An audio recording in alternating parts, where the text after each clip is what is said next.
वास्तवमा देशको कहाली लाग्लो वर्तमान र अनिश्चित भविष्यको पर्खाइमा देश गुजिरहेको छ। जनताको भाग्य भविष्य जनजीविकाको सवालमा सरकारको चाहिँ कार्यदक्षता शून्यतामा परिणत भएको छ। अब अहिले चाहिँ सरकारको 100 दिन मनाइरहेको 100 दिन बितेको अवस्था छ। योमा चाहिँ के त भन्दाखेरि यो सरकारले 100 दिनमा लगभग तपाईँको 3 महिना अब 4 महिनाको दौरानमा यो सरकार गठन हुनुमै के लाग्यो भन्दा समय लाग्यो। अहिलेसम्म सरकारले पूर्णता पाउन सकेको अवस्था छैन। हेर्नुहोस्, अब सरकारले यो अंश बन्डा मेरो तेरो म त काङ्ग्रेसको यति कोटा म त माओवादीको यति कोटैमा यिनीहरू चाहिँ केवल लडबडाइरहेका छन्। सत्ता शक्ति र स्वार्थको लागि यिनीहरूले जनतालाई र राष्ट्रलाई बन्धक बनाएर देशलाई दोहन गरेका छन्। हेर्नुहोस्, यो चाहिँ के भन्दा अहम सवाल हो। तपाईको चाहिँ के त भन्दाखेरि संसदमा नीति तथा कार्यक्रमका विभिन्न खालका सुनौला भाषणहरू दिए, तर तपाईले हामीले के पायौँ, जनताले के पाए हैन, देशका चाहिँ बालबालिकाले के पाए, देशका जीवित भगवानको रूपमा रहेका वृद्धजनहरूले के पाए, यो मुलुकले के पाए? मुलुकले के पायो? तनाव पायो, अभाव पायो, महँगी चाहिँ तपाईँको 400% बढेको अवस्था छ, त्यसको सन्तुलन हुन सकेको अवस्था छैन। आज हामीले भारतबाट चाहिने विषादीयुक्त चाहिने फलफुल तरकारी खान बाध्य भएका छौँ। त्यो भारतबाट आउने तरकारी चाहिने तपाईँको चाहिँ फलफुलको चाहिँ टेस्ट गर्नु हुँदैन भनेर क्याबिनेटबाट डिसिसन गर्छ। अघोषित रूपमा मन्द विष खुवाएर मार्नेमा चाहिँ सरकार लागेको अवस्था छ। अब तपाईँले चाहिँ हेर्ने भने अब देशको प्राकृतिक चाहिँ सम्पदा दोहन भएका छन्। देशका नदी नाला कर कारखाना समाप्त भएका छन्। एउटा कल कारखाना खोलेको अवस्था छैन।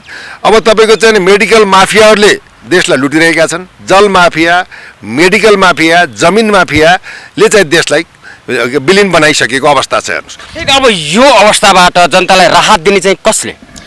राहत दिने मैले बाटै देख्दिनँ कसले भन्ने। आज यो देशलाई बनाउँथ्यो भने अहिलेका सम्मानित प्रधानमन्त्री प्रचण्ड पुष्पकमल दाहालज्यूले बनाउन सक्नुहुन्थ्यो, तर उहाँले चाहिँ के गर्नु भन्दा आफ्नो परिवार लोभ लालचामा नै रमाउनु भयो।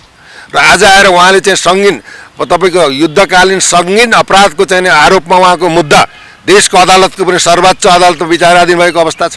अब यो विचाराधीन रहेको अवस्थामा देशको सम्मानित प्रधानमन्त्रीले नैतिकताको आधारमा पदमा बस्नु पर्ने हुँदैन त। हेर्नुहोस्, किनभने अन्तर्राष्ट्रिय नियम र नेपालको संविधानले पनि त्यही खालको व्याख्या गरेको अवस्था छ।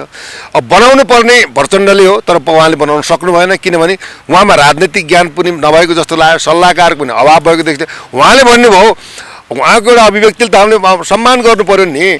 अब विदेशी अनुकूल राज्य व्यवस्था चलाउँछु भन्ने देशको प्रधानमन्त्रीले तपाईँ हाम्रो चाहिँ भाग्य र भविष्यलाई सुनिश्चित र चाहिँ बनाउनु होला भन्ने कसरी कल्पना गर्ने? आज तपाईँको चाहिँ के भन्दाखेरि केपी शर्माको ओलीबाट गठबन्धन भएर प्रधानमन्त्री भएको 42 दिनमा नै उहाँले चाहिँ के भन्दा सत्ता गठबन्धन तोडेर फेरि काङ्ग्रेससँग हात मिलाउनु भनेपछि उहाँको चाहिँ किन अस्थिरता र उहाँको चाहिँ राजनीतिक निष्ठा र चाहिँ के भन्दा दायित्वलाई चाहिँ बोध हुन सकेन। बनाउन चाहेको भए चाहिँ देशको विकास निर्माण समृद्ध युगान्तकारी परिवर्तन गर्न सक्ने क्षमता र शक्ति र सामर्थ्यता वर्तमान प्रधानमन्त्रीमा थियो।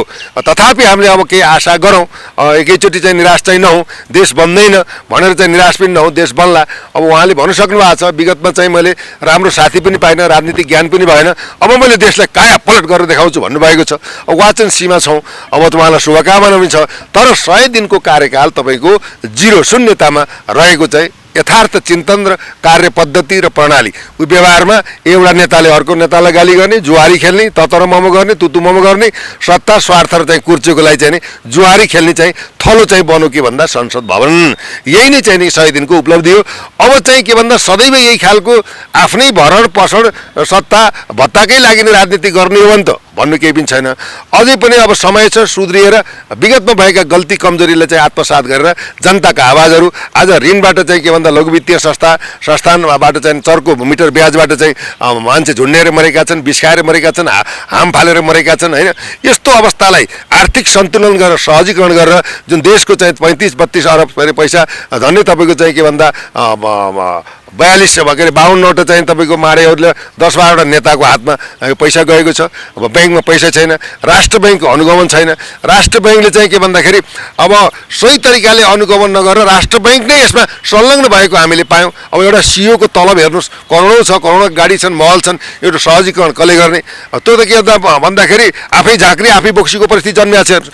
त्यसैले यो आर्थिक सन्तुलनलाई सहजीकरण सरकारले गर्न सकेन भने अब यही कारणबाट चाहिँ यो सत्ता, शक्ति, पावर र विरासत चाहिँ विलिन भएर जाने यथार्थ यो चाहिँ सर्वेक्षण स्थलगत जनभावले चाहिँ देखाएको परिस्थिति। तर यो देखिँदैन नि त, सरकार चाहिँ यो मामलामा देशको अर्थतन्त्र बिग्रियो भन्ने मामलामा गम्भीर भएको केही पनि कदम चालेको अवस्था त छैन। अनि किन देखिन्छ भने सरकारमा बसेकालाई अब तपाईँको न उसलाई तेलको समस्या छ, न ग्यासको समस्या छ, न सवारी साधनको समस्या छ, न पैसाको समस्या छ। अगाडि पछाडि सलुट खाएका छन्, जे भन त्यही गएका छन्, सोल्टी होटेलबाट खाना खान जान्छन् होइन साहेब। यिनीहरूलाई जब अभावै छैन भने उनले जनताको भावना के हो, जनआवाज के हो, जनताले हामीलाई जितेर पठाए, यो विरासत चाहिँ हामीलाई दियो भने जनताप्रति हामी जवाबदेही किन भएनौँ? जनताको समसामयिक समस्याहरू, जनजीविकाका सवालहरूमा हामी किन चाहिँ चुक्यौँ? देशमा विकास, प्रगति, उन्नति, समृद्धि, बाटोघाटो, कल कारखाना किन स्थापित हुन सकेनन्? जबसम्म देशमा शिक्षाको विकास हुँदैन तबसम्म कुनै पनि माहौलले मान्न राख्दैन। शिक्षा नै यस्तो चिज हो जसले संसारलाई परिवर्तन गर्न सक्दछ। त्यसैले देशमा अब शिक्षामा बहुआयामिक परिवर्तन गरे पश्चात मात्रै देश सम्पन्न र विकासशील हुन्छ। यहाँ शिक्षा शून्यता छ। देशका नेतृत्वले 8-10 क्लास पढेका छन् भने त युनिभर्सिटी किन चाहियो, कलेज किन चाहियो? त्यो त विस्थापित गर्ने भइगयो नि। जब पढाइको कदर छैन, सम्मान छैन, कम्तीमा एउटा देशको एउटा सदस्यदेखि लिएर देशको प्रधानमन्त्री, संसद उठ्दाखेरि कम्तीमा स्नातक हुनु पर्यो कि परेन? योग्यता चाहिन्छ कि चाहिन्न? योग्यता नचाहिने भए विद्यालय कलेज किन खोल्नु पर्यो?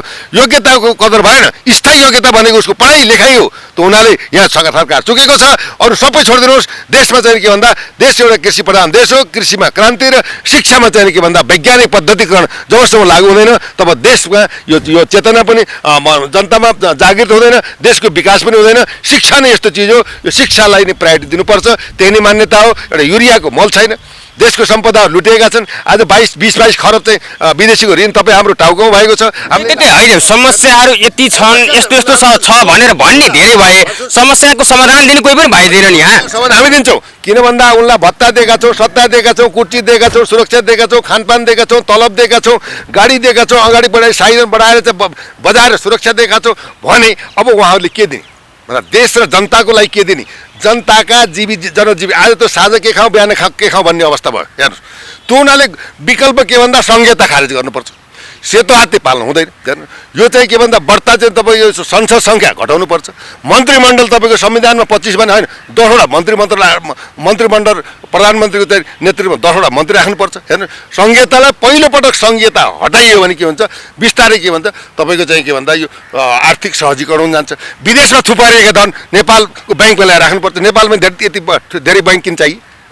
यो चेउ उम्रे जस्ता यही माहौलमा व्यवस्था होइन अवस्था परिवर्तन गर्ने भनेर आएको राष्ट्रिय स्वतन्त्र पार्टी रवि लामिछाने जसको सभापति छन्, अहिले उपनिर्वाचन हुँदैछ। 3 ठाउँमा राष्ट्रिय स्वतन्त्र पार्टीका व्यक्तिहरूले उम्मेदवारी दिएका छन्। आफू सभापति स्वयंले चितवनमा उम्मेदवारी दिँदैछन्। फेरि उनको मुद्दा यता अदालतमा विचाराधीन अवस्थामा छ। अब यो अवस्थामा यो निर्वाचन प्रक्रियाले के दिन खोजेको, के देखाउन खोजेको, के हुन खोजेको? यो के त भन्दा रविको एउटा चाहिने एउटा क्रेजलाई बुझेर जनताले समर्थन गरे, कोही आवेमा गरे, कहिले सरकारले गरेको चाहिँ वितृष्णामा गरे होइन। जे जसो गरे पनि रविलाई चाहिँ यो राष्ट्रिय स्वतन्त्र पार्टी भनेको सिङ्गो रविलाई चिने हो के। रविकै कारणबाट चाहिँ अब 20-22वटा सिट आएको अवस्था हो होइन।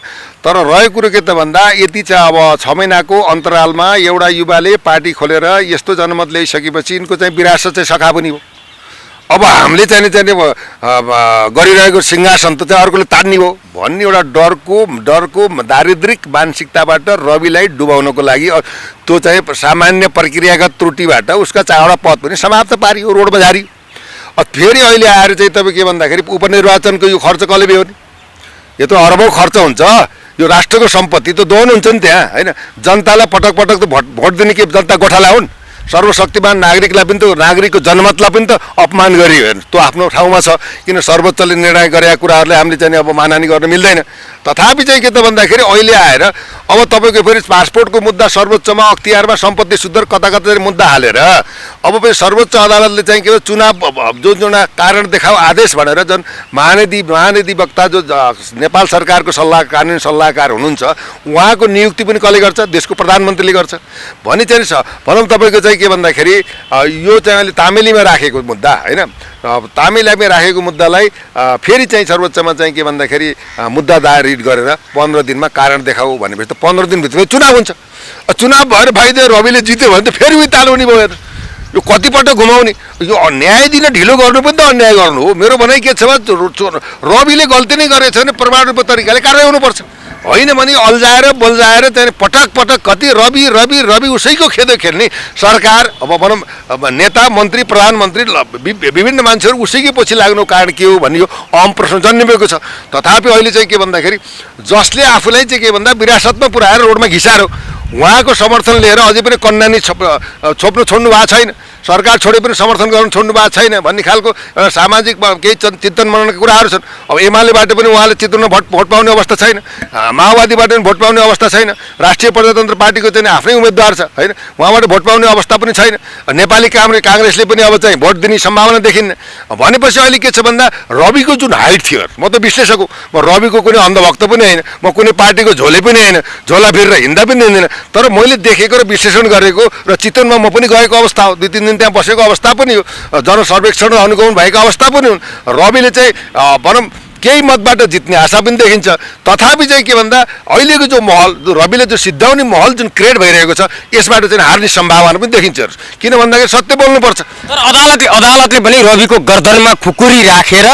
उसलाई नचाइरहेको छ यो भन्न सकिन्छ होइन वास्तवमा के भन्ने अदालतलाई खुकुरी नचाह्यो भन्दा त मानहानि होला भन्न मिलेन तर के भन्दा अदालतको पनि अदालत सर्वोच्च अदालत हो सर्वोच्च अदालत भनेको सम्पूर्ण नेपाली जनताको एउटा के भन्दाखेरि अभिभावकीय संस्था हो र अभिभावकीय संस्था मात्र नभएर जनताको हक हित र बन्दी प्रत्यक्षीकरण गरेर जनतालाई बचाउने चाहिँ के भन्दा अन्तिम अदालत र अन्तिम शक्ति भनेको सेना हो यी दुईटा पनि चाहिँ के भन्दाखेरि राजनीतिमा चाहिँ प्रभावित भयो भने त देश त रहँदैन एक त देश त बिक्री भइसकेको अवस्था छ होइन तथापि चाहिँ के भन्दा सम्मानित चाहिँ अदालतको पनि अदालत देशका सम्पूर्ण जननागरिकको अभिभावकीय संस्थामा रहेका न्यायमूर्तिहरूबाट यस्ता मुद्दाहरूलाई छिटो किनारा लगाउनु पर्दथ्यो तर जब ढिलाइ गरिनु भनेको भन्दाखेरि अन्याय गर्नु हो भन्ने विधि सिस्टम नीतिले पनि भन्छ त्यसैले यो कुरामा मतलब यो ध्यान आकर्षण हुनु पर्थ्यो भन्ने हाम्रो चाहिँ एउटा भनौँ सुझाव पनि हो हेर्नुहोस् होइन तर त्यही सर्वोच्चकै अगाडि बसेर युवराज सफल पौडेल जो रविको विरुद्धमा रिट निवेदक हुन् उनले अब मैले सेना बनाउँदैछु मैले हतियार उठाउँदैछु भनेर भन्न मिल्ने उनले विभिन्न मन्त्रालयहरूलाई मन्त्रीहरूलाई गाली गर्न मिल्ने अपशब्दहरू बोल्न मिल्ने रविले सानो गल्ती गर्दा पनि मुद्दा लाग्ने यो चाहिँ किन भइरहेछ यो के भन्दा शक्ति पृथ्वीकरणको सिद्धान्त हुन्छ कि नेपालमा व्यवस्थापिका न्यायपालिका कार्यपालिकामा एकअर्कामा सन्तुलन छैन एउटा बुझ्नुहोस् यहाँ तपाईँले उदाहरण दिउँ त्यो के हुन्छ भन्दाखेरि भेगुतालाई कसले खान्छ सर्पले खान्छ सर्पलाई कसले खान्छ बिच्छीले खान्छ बिच्छीले कसले खान्छ भेउताले खान्छ यो सन्तुलन छ नि राजनीतिक सन्तुलन र राजनीतिक सन्तुलनको पृथ्वीकरण मिल्नेको पनि छैन राजनीतिक ज्ञानको पनि अभाव छ हेर्नुहोस् होइन त्यसले गर्दा के भन्दा अब युवराज सफल को हुन् के गरिरहेछन् अब मैले त्यो खालकोमा विवेचना र गर्न चाहिनँ तर रह्यो के भन्दा यहाँ त के भन्दा ठुलालाई चाहिँ चयन छ सानालाई ऐन छ जसको चाहिँ आवाजविहीनको आवाज बन्ने व्यक्तित्वहरूलाई बन्धक बनाइन्छ दुईटा युवाहरूले देशको अभिभावकीय चाहिँ प्रधानमन्त्री आफ्नो गार्जियनलाई एउटा वित्तीय संस्थाबाट मान्छे मरिरहेका छन् व्यवस्था गर वार्ता गर मिलाऊ भनेर बोल्दाखेरि अब त्यहाँ थुनिएको अवस्था छ मुखै थुनिएको अवस्था छ गणतान्त्रिक मुलुकमा तानाशाही प्रवृत्तिको उपज भएको अवस्था संसारले हेरेको छ यो त देश र दुनियाँ मात्रै अन्तर्राष्ट्रिय जगतले पनि औलो ठडाउने अवस्था देखेको छ यसलाई सुधार कसले गर्ने भन्दा देशको प्रधानमन्त्रीले गर्ने कुराहरू हो त्यसले गर्दाखेरि के छ भन्दाखेरि अब प्रधानमन्त्री त सुधारको बाटोमा देखिँदैनन् गएकै छैनन् भने अब तपाईँ हामी चाहिँ नि गफै लाएर मात्र बस्ने गफै होइन हाम्रो चेतनाकै कारणले एउटा इँटा थप्ने काम भएकै हो किन भएको भन्दा त्यो भएको थिएन भने हर्क सङ्घपाङले किन जित्थे बालेन शाहले किन जित्ते, गोपी हमालले किन जित्ते, अथवा यही रवि लामिछानेको चाहिँ नि भन्दा यत्रो 13 लाख 11.5 12 लाख भोट किन आउँथे। तर केही न केही हाम्रो बोलीले चाहिँ एउटा सन्देश सुझाव दिएको छ। जसले के गर्छ विरोध गर्छ त्यसलाई असल मित्र मान्न सक्नु पर्यो। उसले भनेका सुझावहरू सल्लाह दिनु पर्यो। मैले तपाईँले भन्नु कसरी व्यवस्थापन हुन्छ भन्दा मैले तपाईँले भने नि यो संसदका चाहिँ यो मुख्यमन्त्रीले सङ्घीयता सभा हटाउनुपर्छ, त्यसबाट धन्य 7-8 खर्ब चाहिँ के हुन्छ भन्दाखेरि चाहिँ राज्य कोषमा जम्मा हुन्छ होइन। आलिसान तपाईँको चाहिँ 10-10 करोडका गाडी चढ्ने घाँटी हेरेर हात निल्नु पऱ्यो नि त। सामान्य गाडी चढ्यो भने भनौँ 10-10 करोड गाडी चढ्नु पर्ने। अब जहाँ कल कारखाना शिक्षा स्वास्थ्यको चाहिँ ग्यारेन्टी छैन, भ्यू टावर बनाउनु पर्ने। हेर्नु 5-5 अरब चाहिँ खडा गरेर कसले भ्यू टावर हेर्ने, भए जतिका चाहिँ युवाहरूलाई विदेश लखेट्ने, गाउँमा चाहिँ युवा विहीन भएको अवस्था हुने होइन। त्यो हुनाले के छ भन्दाखेरि राज्यको स्टेप बाई स्टेप चाहिँ के भन्दा यी चाहिँ महँगा चिजहरूलाई चाहिँ के बयान गरेर एउटा मितव्यता कायम गरेर अब चाहिँ विदेशमा लगेका पैसा नेपालमा फिर्ता गरेर ती ब्याङ्कर भएका मारेहरूले जुन चाहिँ 32 खरब राज्यको पैसा चाहिँ हिनामिना गरेका छन् त्यो तुरुन्त उठाएर राष्ट्र ब्याङ्कबाट 3 अरब पैसा हराइएको छ। त्यसलाई पनि के भन्दाखेरि कसले हरायो, कसले लुकायो, कसले चोर्यो होइन, त्यो खालको अनुसन्धान गरेर एउटा मितव्यता अप्नाएर जस्तै चाहिँ के भन्दा लघुवित्तीय संस्थाबाट प्रताडित भएर मरिरहेको तपाईँले देखिहाल्नु। आज चाहिँ देशको प्रधानमन्त्रीले राष्ट्रिय सभामा चाहिँ सम्बोधन गर्ने क्रममा प्रेमप्रसाद अधिकारीले आफ्नै चाहिँ शरीरमा मट्टीतेल पेट्रोल खनाएर जीवन्त दिएर राज्यप्रति आक्रोश पोखेको त्यही घटनाबाट देशमा कति भन्दा अराजकता परिस्थिति आएको छ। घटनाक्रम वृद्धि भएको छ। यसलाई सन्तुलित व्यवस्थापन र सहजीकरण गरेर देशले जनतामाथि राज गर्ने हो कि जनताको चाहिँ शासक। यहाँ त के भन्दा यिनीहरू शासक होइनन्, यिनी त आफू सेवक बन्ने प्रयास गर्नु पर्यो। जनता हाम्रा मालिक हुन्, यिनको हाम्रो सेवा गर्नु हाम्रो धर्म हो, हाम्रो नेतृत्व हो भन्ने खालको जनचेतना राष्ट्रिय राजनीतिक निष्ठा र पद्धतिको विकास चाहिँ हुन सकेन। यही कारणले देश दिनानुदिन के भन्दा भर्खाडोमा गइरहेको छ। देश रहला कि नरहला भन्ने खामा हामी चिन्तन भएको अवस्था छौँ। अब त बचाउने भनेको देशलाई बचाउने भनेको सेना हो, देशलाई बचाउने भनेको समग्र नेपाली जनता हो। यदि चाहिँ यो राष्ट्रिय सवालमा साझा सवालमा हिमाल पहाड तराईका नेतृत्व व्यक्तित्वहरूले अब चाहिँ देशलाई बचाउनुमा चिन्तन गरिएन भने देश रहँदैन। यो देशको लागि दुर्भाग्य हो। अब यो देशको नक्सा पनि यसले विलिन गर्ने अवस्था आइसकेको छ। यो सबैले बुझेको यथा स्थिति पनि हो र तथापि चाहिँ के भन्दा सम्भावनालाई नकार्न मिल्दैन। अझै पनि मौका छ, समय छ। जनआवाजलाई, जनताले दिएका चाहिँ सुझावलाई मनन गरेर एउटा देशको प्रधानमन्त्रीले देशको सवालमा, राष्ट्रको सवालमा, राष्ट्रिय हितको सवालमा, राष्ट्रिय अखण्डताको सवालमा, नेपालको संस्कृति पहिचानको सवालमा, नेपालको स्वाधीनताको सवालमा वीर पुर्खाले आर्जेको यो चाहिँ तपोभूमिलाई सुरक्षा, संरक्षण, सम्वर्धन गर्ने सवालमा एउटा दृढ रणनीति बनाएर अगाडि बढ्नुभयो भने अझै पनि बिग्रेको छैन। तथापि हामीले दिएका सुझाव सल्लाहका कुराहरूलाई नजरअन्दाज गरियो भने श्रीलङ्का जस्तै उहाँहरूलाई पनि के भन्दा आगो चाहिँ लिएर चाहिँ लखेट्ने अवस्था आउँछ। कतिपय विश्लेषकहरूले अब देशमा सैनिक शासन लागू हुन सक्ने सम्भावना छ पनि भनिरहेका छन् नि। होइन, वास्तवमा के छ भन्दा यो चाहिँ यो छाडातन्त्रको परिस्थिति हेर्ने भने एकपटक चाहिँ के भन्दा सैनिक शासन पनि लागू हुन सक्छ, अर्को शक्ति पनि उदय हुन सक्छ। हेर्नुहोस्, किन भन्दाखेरि तपाईँ देख्नु भएको छ त्यो हुनाले के भन्दा यो अति गर्नु, अत्याचार नगर्नु भन्ने अवस्था भयो कि। त्यसले गर्दाखेरि देश यति विकसित र समृद्ध हुनुपर्नेमा यस्तो अवस्थामा आयो कि मैले भने नि आज तपाईँ दाल भन्ने कुरा आयो। सामान्य अत्यावश्यक वस्तुको एउटा सुपथ मूल्यको पसल गर्न सकेको छैन। देशमा भएका फलफुल तरकारीको व्यवस्थापन मूल्य निर्धारण अनुगमन गर्न सकेका छैन। विदेशबाट चाहिँ तपाईँको 95% तपाईँको चाहिँ भनौँ के भएको छ भन्दाखेरि तपाईँको चाहिँ आयात गरिएको छ, 5% पनि निर्यात भएको छैन। अब मुलुक कहाँ रहला, तपाईँ मुलुक रहला कि नरहला भन्ने एउटा चिन्ताको विषय भयो। यो त यो 22-20 खरब भने जो होइन। हेर्नुहोस्, 22-20 खरब चाहिँ विदेशीको ऋण भएको छ, 32 खरब मारेहरू त्यो ब्याङ्करहरूले पैसा लुटेर बाहिर लगेर जम्मा गरेका छन् भने धन्य त 50-55 खरबको त हामी ऋणी भएका छौँ। हामी त भिखारी हुने भइयो। अब तपाईँको चाहिँ सुनको कचौरामा चाहिँ हामीले भिख मागिरहेका छौँ। हाम्रा भनौँ प्राकृतिक सम्पदाहरू, युरेनियमका पहाडहरू, जल जमिन होइन, बालुवा गिटी ढुङ्गो जडीबुटी यावत त्यत्रो सम्पदा र हुँदाहुँदै पनि यसलाई व्यवस्थापन उत्खनन गरेर विश्व बजारमा लान सकेका छैनौँ। एउटा युरेनियमको पहाडको लागि सबैले आँखा लगाइरहेको छ। उता चाहिँ अब अमेरिकाले चाहिँ सैन्य अभ्यास मुस्तामा गर्ने भनेर त्यही युरेनियमको पहाडको टार्गेट गरेको छ। उता अब अस्ति भर्खर सुन्दै थिएँ भारतले चाहिँ तपाईँको विश्वविद्यालय खोल्दैछ डाँडामा। हेर्नुहुन्छ यहाँ नाटक नौटङ्की। त्यो हुनाले यो खालको पद्धतिले देशलाई दोहोनै मात्रै गर्ने, देशको सुरक्षा संरक्षण र सबल र चाहिँ के भन्दाखेरि अछुटो कसले राख्ने आज युवाहरूले चाहिँ बोर्डर चाहिँ के छ भन्दा सिमाना भारतको खुला छ आज चाहिँ ड्रगमय भएका छन् यिनीहरू त्यहाँ युवाहरूले चाहिँ त्यो फेन्सिडीदेखि लिएर तपाईँको चाहिँ त्यो नार्कोन इन्जेक्सन अब विभिन्न ट्याब्लेट खाएर यो त लागु औषध तपाईँको चाहिँ के भन्दाखेरि बोर्डरमा त्यहाँ खुला होइन, समस्याहरूसँग सबैले थाहा छ समस्याहरूको। सुन्नु न, तपाईँले कि मैले कि राज्यले भने राज्य के को लागि त्यही त तपाईँहरू जो राष्ट्रवादी भनिने व्यक्तिहरू पनि किन एक हुन सकिरहनु भएको छ नि यी मामलाहरूमा? एक हुन नसक्नु के भन्दा तभन्दा म के कम हेर्नु अहमताको कुरा हो, नेतृत्वको कुरा आएन। आजै तपाईँले भन्ने हो भने राष्ट्रिय स्वतन्त्र पार्टी, राष्ट्रिय प्रजातन्त्र पार्टी अथवा एमाले एक खालको एउटा ढिका राष्ट्रवादी भएर जन्मेर जाने हो भने त हुन त यहाँदेखि पदै चाहिएको छ। अब कसैको नेतृत्व कसै स्वीकार तभन्दा प्रचण्ड मभन्दा ठुलो के केपीजी मभन्दा ठुलो के शेरबहादुरले त 5 पटक प्रधानमन्त्री भएको 7 पटक प्रधानमन्त्री भन्छु भने आज ज्योतिषीले भएर उहाँ अझै आशा गरेर बस्नु भएको छ भने यिनीहरूले गरे के देशलाई बेच्ने तपाईँको भाग्य भविष्य र सन्तति र देशलाई नै चाहिँ हरिकङ्गाल बनाएर चाहिँ जनताको रगत र पसिना कतिसम्म चुस्ने भने देशलाई बनाउने जिम्मेदारी बनाउनु पर्छ पर्दैन बनाउन सक्दैन छोड्नु पर्यो नि देशको जनताभन्दा चाहिँ नेतृत्व ठुलो हुन्छ नेतृत्व जहिले पनि सेवक भएर बस्नु पर्यो नोकर भएर बस्नु पर्यो जनतालाई मालिक बन्नु पर्यो जनताका जनजीविकाको सवालमा खबरदारी जवाबदेही हुनु पर्यो त खोइ जहिले पनि भिख मागेर कोही त भिख मागेर एक छाक टर्ला महिना टर्न सक्छ त्यो नेतृत्वले किन नबुझ्या बुझ्नुपर्छ कि पर्दैन भन्ने मेरो चाहिँ धारणा गर्छ हेर्नुहोस्। अन्त्यमा के भन्न चाहनुहुन्छ?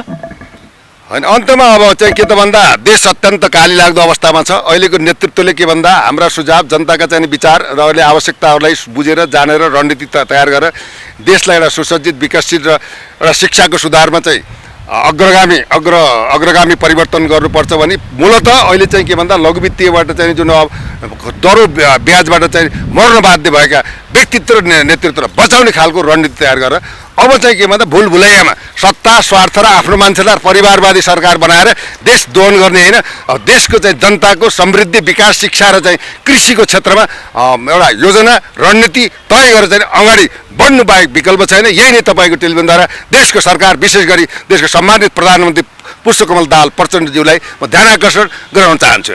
समय र सम्वादको लागि धन्यवाद। धन्यवाद। जय जननी जय मातृ।